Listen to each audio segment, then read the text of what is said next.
Ancient Egypt, the unseen force that shaped 3,000 years of empire. A hook and intro. Imagine a civilization that defied time, a kingdom so grand it etched its legacy in stone for 3 millennia.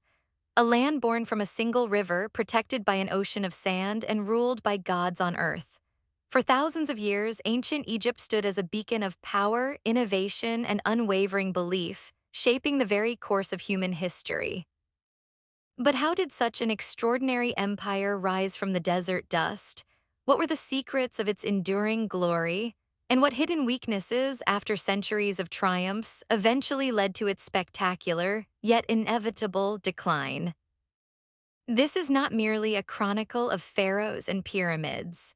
This is the story of a civilization defined by the life-giving Nile, whose predictable rhythms carved out not just fertile land, but also the very soul of a people. It is the tale of unification, the audacious dream of building monuments to the heavens, and the relentless pursuit of cosmic order known as Ma'at. But even the mightiest empires, even those blessed by the gods, are ultimately shaped by human ambition, environmental forces, and the inexorable march of time. In this video, we will journey through the epic saga of ancient Egypt, from its humble origins along the winding Nile to the awe-inspiring heights of its old, middle, and new kingdoms. We will uncover the driving forces behind its rise, explore the dazzling achievements of its golden ages, and meticulously examine the complex tapestry of internal weaknesses and external pressures that slowly, irrevocably led to its decline.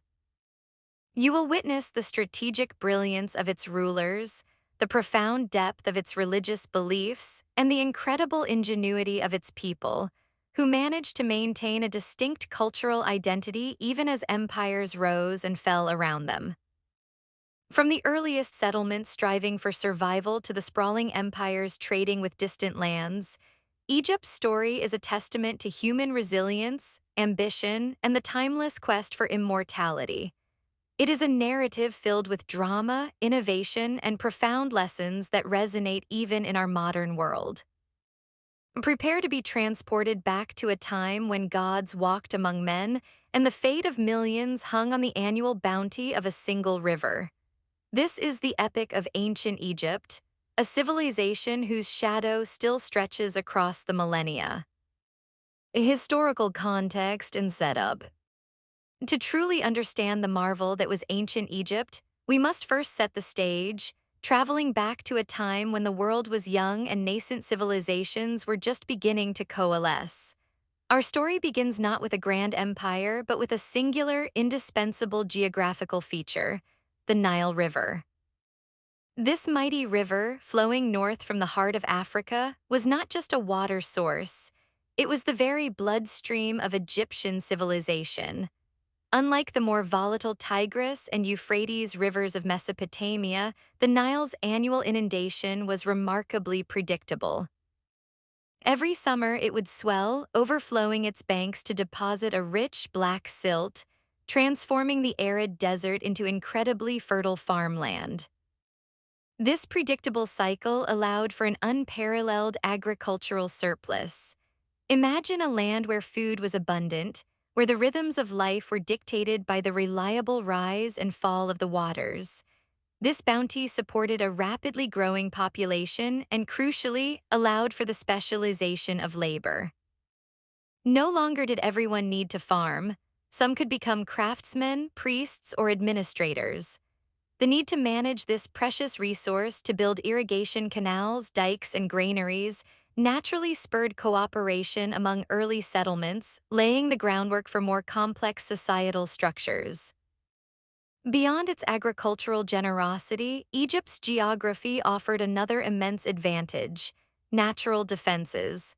To the east and west lay vast, unforgiving deserts, acting as formidable barriers against large-scale invasions.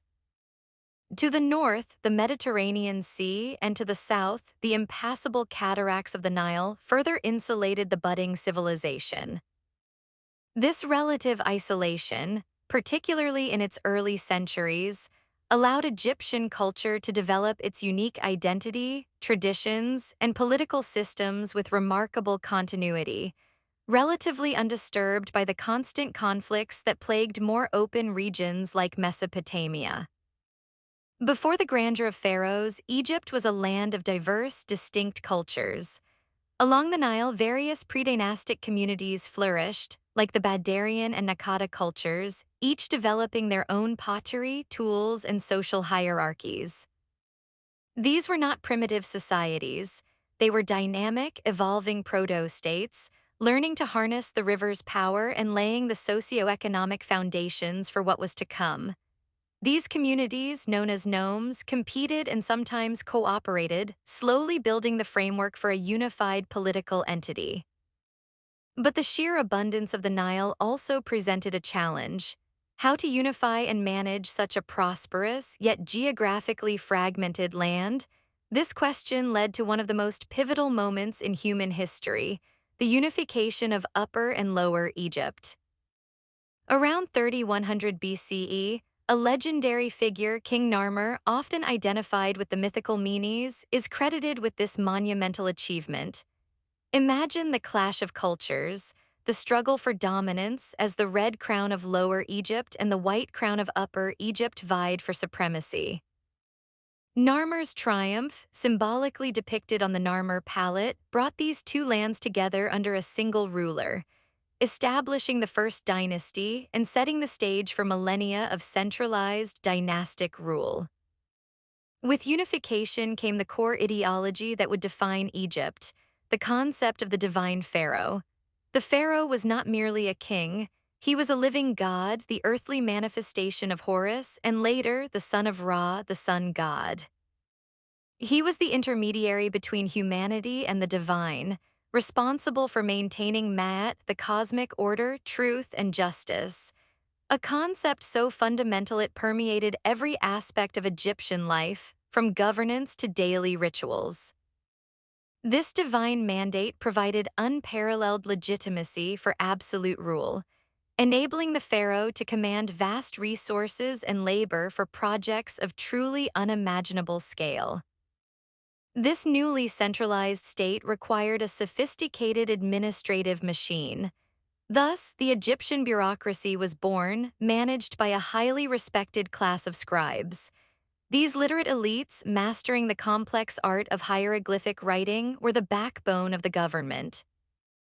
They recorded taxes, managed granaries, administered justice, and preserved the knowledge that allowed this vast state to function. The capital, Memphis, strategically located at the junction of Upper and Lower Egypt, became the bustling heart of this burgeoning empire. The stage was now set: a land blessed by a mighty river, protected by natural barriers, unified under a divine king, and managed by an efficient bureaucracy. These foundational elements would propel Egypt into an age of unparalleled glory, beginning with the awe-inspiring spectacle of the Old Kingdom. The story unfolds. With the groundwork laid by unification, Egypt embarked on its first golden age. The Old Kingdom, stretching from roughly 2686 to 2181 BCE. This period is synonymous with one word: pyramids. You see, the pharaohs of the Old Kingdom, basking in their absolute divine authority, sought to etch their immortality into the very landscape. Their tombs were not merely burial sites. They were colossal statements of power, belief, and an unshakable faith in the afterlife. It began with Pharaoh Djoser of the Third Dynasty. His vizier and chief architect, the legendary Imhotep, conceived of a revolutionary structure: the Step Pyramid at Saqqara. This was not just a tomb, it was the world's first monumental stone building, a series of mastabas, flat-roofed rectangular structures, stacked atop one another, rising in 6 giant steps towards the heavens. It was a groundbreaking achievement in engineering and a testament to the new state's organizational capabilities. But Djoser's pyramid was merely a prelude. The Fourth Dynasty pharaohs pushed the architectural boundaries even further. Sneferu, Khufu's father, experimented with several pyramids, perfecting the smooth-sided design. Then came Khufu, whose ambition knew no bounds. He commanded the construction of the Great Pyramid of Giza, a structure so immense, so perfectly aligned, it would remain the tallest man-made building on Earth for nearly 4,000 years. Imagine the sheer scale of the operation. Thousands of skilled craftsmen and laborers working tirelessly for decades, moving millions of precisely cut stone blocks, some weighing many tons, into place with astonishing precision. Khufu's son Khafre added his own pyramid and the enigmatic Great Sphinx, its lion body guarding his mortuary temple. Menkaure completed the trio. These Giza pyramids stand as unparalleled testaments to the Old Kingdom's strength, prosperity, and the pharaohs' unwavering belief in their divine right and eternal journey. They required not just engineering genius, but an unprecedented level of centralized planning, resource allocation, and labor mobilization. The state managed every aspect, from quarrying stone in distant lands to feeding and housing the massive workforce. However, even this golden age had its cracks. By the end of the 6th dynasty, particularly during the exceptionally long reign of Pepi II, the absolute power of the pharaoh began to wane. Pepi II's reign, reportedly lasting over 90 years, is sometimes cited as a period of administrative decay. As the central authority in Memphis weakened, the power of provincial governors known as nomarchs grew. These powerful regional elites started to build their own elaborate tombs and accumulate wealth, slowly eroding the pharaoh's control. Economic strain, perhaps exacerbated by low Nile floods leading to diminished harvests, further contributed to instability.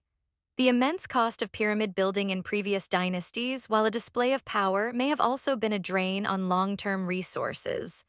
The result was the First Intermediate Period, a tumultuous era from 2181 to 2055 BCE. Centralized rule collapsed. Egypt fragmented into warring nomes with local rulers vying for power. Art and architecture became more regionalized, reflecting the breakdown of national unity. Famine and drought likely followed, causing widespread suffering and social unrest. But Egypt, forever resilient, would not remain fragmented. From the southern city of Thebes, a new power emerged. Mentuhotep II, a pharaoh of the 11th dynasty, began the arduous task of reunifying the two lands. Through military campaigns and political maneuvering, he slowly brought the rival nomarchs back under central control, ushering in the Middle Kingdom around 2055 BCE. This was a period of renewed stability, prosperity, and a cultural renaissance. Thebes rose as a new capital, and the pharaohs, while still divine, adopted a more paternalistic image, often depicted as shepherds of their people, concerned with their welfare. The Middle Kingdom saw extensive trade, particularly with Nubia to the south for gold and raw materials and the Levant to the northeast. Egyptian literature flourished, producing timeless masterpieces like The Story of Sinu, reflecting a more introspective and complex worldview. The pharaohs continued to build, though their pyramids were often smaller and made of mud brick, encased in limestone, focusing more on internal infrastructure like irrigation projects in the Fayum oasis. This era demonstrated Egypt's remarkable capacity for recovery and adaptation. However, the Middle Kingdom, too, eventually succumbed to internal weakness and external pressure. By the 17th century BCE, central authority once again eroded, leading to the Second Intermediate Period. This time, a powerful foreign force emerged. The Hyksos, a people from Western Asia, infiltrated and eventually ruled Lower Egypt from their capital, Avaris. This was a profound shock to Egyptian sensibilities, a millennia-old civilization ruled by foreigners. But the Hyksos brought with them crucial military innovations: the horse-drawn chariot, advanced bronze weaponry, and superior fortifications. While the Hyksos dominated the north, native Egyptian rulers maintained control in Upper Egypt, centered in Thebes. The Egyptians learned from their conquerors, rapidly adopting and adapting the new military technologies.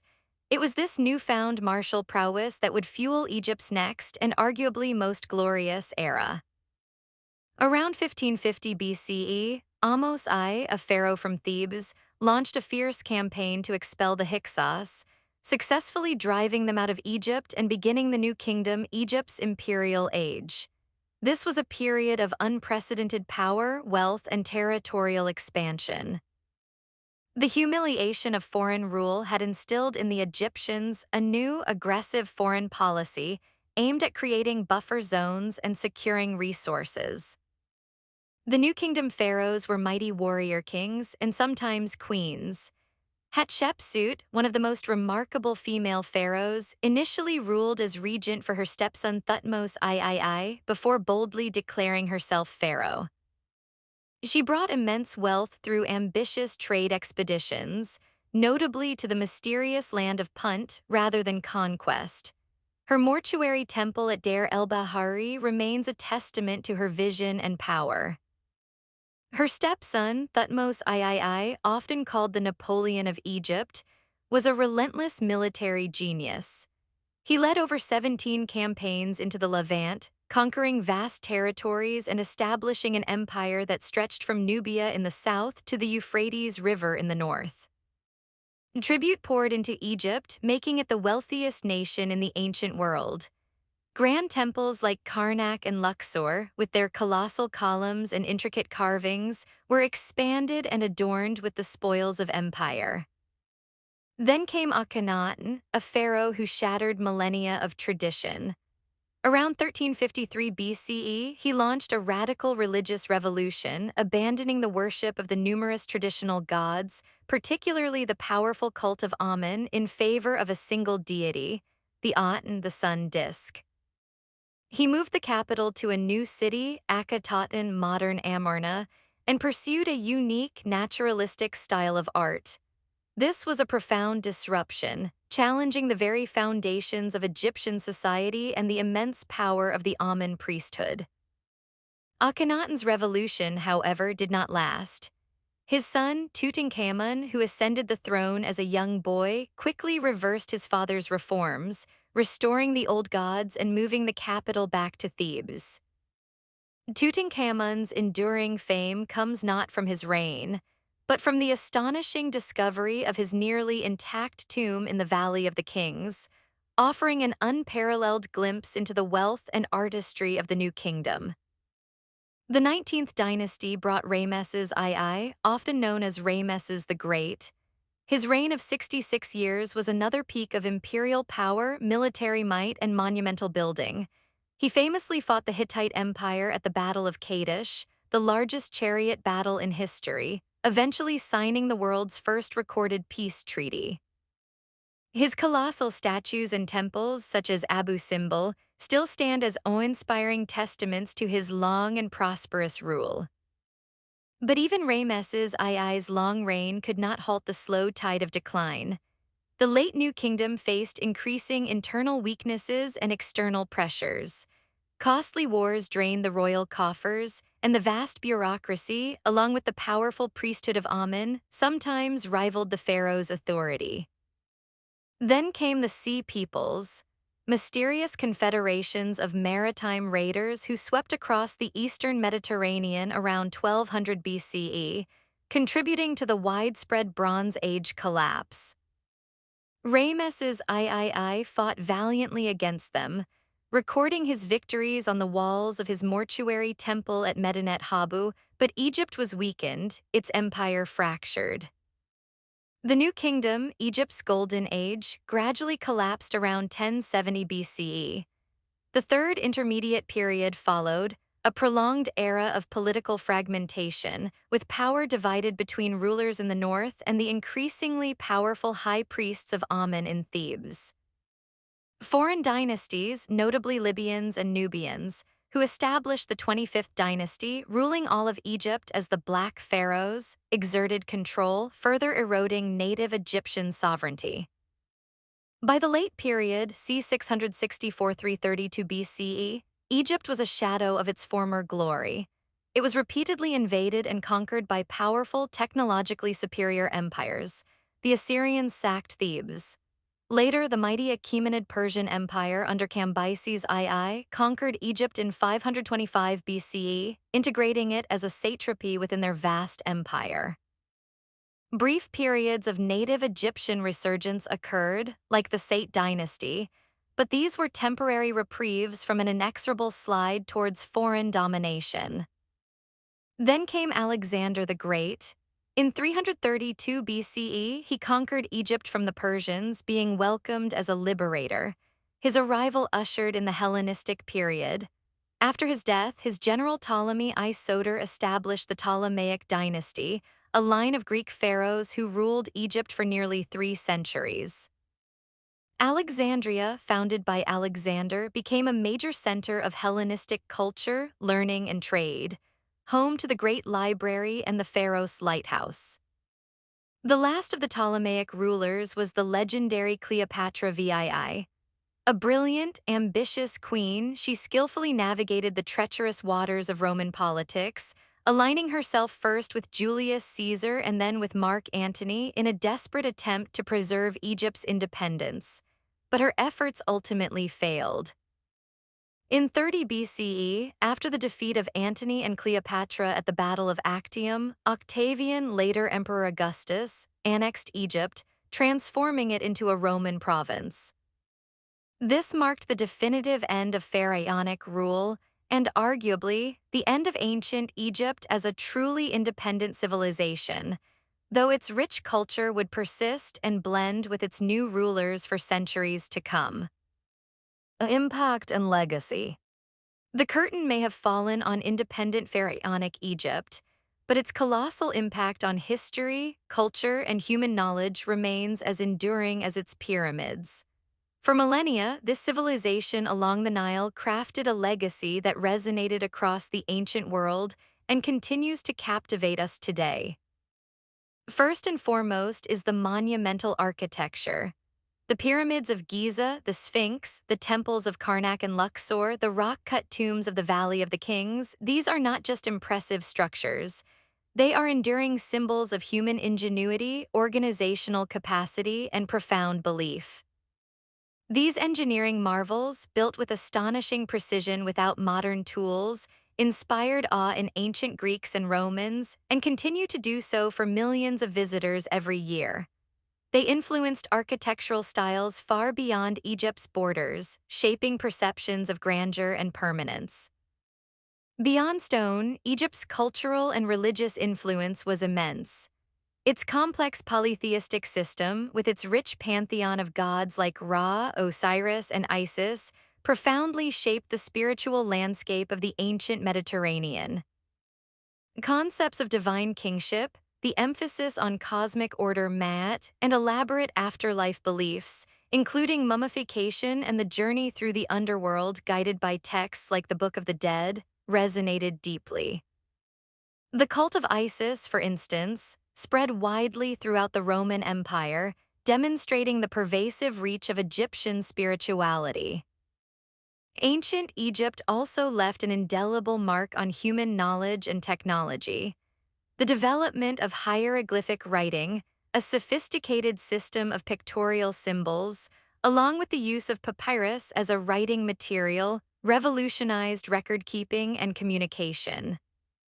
This facilitated not only administration and religious texts, but also a flourishing of literature. Their practical mathematics, essential for land surveying after the annual Nile floods and for monumental construction, included early forms of geometry. Their astronomical observations led to the creation of a 365-day solar calendar, a foundation for our own. In medicine, Egyptian physicians were surprisingly advanced, performing surgeries, setting bones, and developing remedies often recorded on papyrus scrolls. The administrative systems developed by Egypt were also remarkably sophisticated. The complex bureaucracy, managed by an elite class of scribes, allowed for efficient tax collection, resource allocation, and the management of vast territories and populations. This model of centralized governance and bureaucratic efficiency influenced later empires. including the Ptolemaic and Roman administrations that followed. Comparatively, Egypt's trajectory stands out. Unlike Mesopotamia, which experienced frequent invasions due to its open terrain, Egypt's natural defenses and the unifying power of the Nile fostered a longer period of continuous cultural and political development. Its rulers, often seen as divine, held more absolute authority than their Mesopotamian counterparts, who were typically stewards of the gods. When compared to the Roman Empire, Egypt's decline was more protracted and involved conquest by a succession of diverse foreign powers, rather than a single dominant successor state immediately after its imperial peak. Today, the Egyptomania that periodically sweeps the globe, from classical antiquity to the modern era, demonstrates its powerful and lasting impact on the human imagination. Its mysteries, its monumental scale, and its unique culture continue to inspire awe, driving tourism, influencing art and literature, and feeding a relentless academic pursuit. Modern Egypt, too, draws deeply from this pharaonic past, using it as a cornerstone of national identity and a bridge to a glorious ancient heritage. Reflections and lessons. The Epic of Ancient Egypt offers profound lessons about the rise and fall of civilizations, human nature, and our enduring relationship with the environment. What can we, living in a vastly different world, learn from a kingdom that spanned 3 millennia? First, the indispensable role of the environment. The Nile was Egypt's lifeblood, a gift that shaped everything from its agriculture to its gods. What critical resources sustain our societies, and how vulnerable are we to their depletion or disruption? Second, the power of unifying ideology. The divine pharaoh maintaining Ma'at provided a cohesive force for millennia. What ideologies, shared beliefs, or narratives bind our societies together today, and what happens when they fracture? Third, the double-edged sword of centralization. Egypt's powerful central government achieved monumental feats, but also became rigid, making it vulnerable to internal decay and succession crises. How do we balance strong leadership with adaptability and guard against the dangers of unchecked power? Fourth, the slow creep of decline. Egypt did not fall overnight but weakened gradually over centuries, a slow erosion of power from within compounded by external pressures and technological lags. Do we in our own time recognize the subtle signs of decline, or are we too often blinded by present comforts? Fifth, the resilience of culture. Despite countless invasions and centuries of foreign rule, core Egyptian identity, art, and beliefs persisted and adapted. What makes a culture truly resilient, capable of enduring immense political and social upheavals? Sixth, the human cost of ambition. The pyramids are glorious, but they represent an immense mobilization of labor and resources. What are the ethical considerations when grand visions are pursued, and what are the unseen costs for the common person? Seventh, the lessons of military innovation. The Hyksos invasion, though painful, forced Egypt to adopt new technologies, leading to its imperial age. How do societies adapt to technological shifts, and what happens to those who are slow to innovate? Eighth, the enduring geopolitical challenges. Even in ancient times, control over vital resources like the Nile led to regional conflicts and power struggles. How do these ancient patterns of resource dependency and geopolitical rivalry still manifest in our world today? Ancient Egypt teaches us that no empire, however mighty, is eternal. But it also shows us that the human spirit's capacity for creation, belief, and resilience can leave a legacy that transcends time itself. Its story is a mirror reflecting our own aspirations, our vulnerabilities, and our unending quest for meaning in the vast expanse of history. Outro. The tale of ancient Egypt is a testament to what humanity can achieve when driven by a unified vision and an unshakable faith. From the mud brick villages by the Nile to the colossal pyramids reaching for the sun, Egypt carved out a civilization that defied the odds, leaving an indelible mark on our collective consciousness. We have journeyed through its golden ages, witnessed its triumphs, and grappled with the complex factors that led to its eventual decline, a reminder that even the most enduring empires are subject to the cycles of history. The legacy of Egypt is not just in its ruins, but in the very fabric of our understanding of civilization itself. Its innovations in governance, its profound religious insights, its groundbreaking contributions to science, and its breathtaking art continue to inspire and inform us. If you've been captivated by this epic journey through the sands of time, there are countless other fascinating stories awaiting your discovery. Perhaps you'd like to explore the tumultuous Bronze Age collapse that brought down so many civilizations alongside Egypt, or delve deeper into the life of a specific pharaoh like the enigmatic Akhenaten and his monotheistic revolution. You might even want to compare Egypt's River Valley civilization with its Mesopotamian counterparts, exploring the rise of Sumer and Babylon. Or consider the complex story of Cleopatra and the Roman conquest that ultimately ended pharaonic rule. Each of these tales offers a unique window into the human experience, reminding us that history is not just a collection of dates, but a living narrative of ambition, struggle, and discovery. Thank you for joining us on this incredible journey. If you enjoyed this video, please remember to like, subscribe, and hit that notification bell to ensure you don't miss our next dive into the annals of world history. Until then, keep exploring, keep questioning, and keep unearthing the stories that shape our world.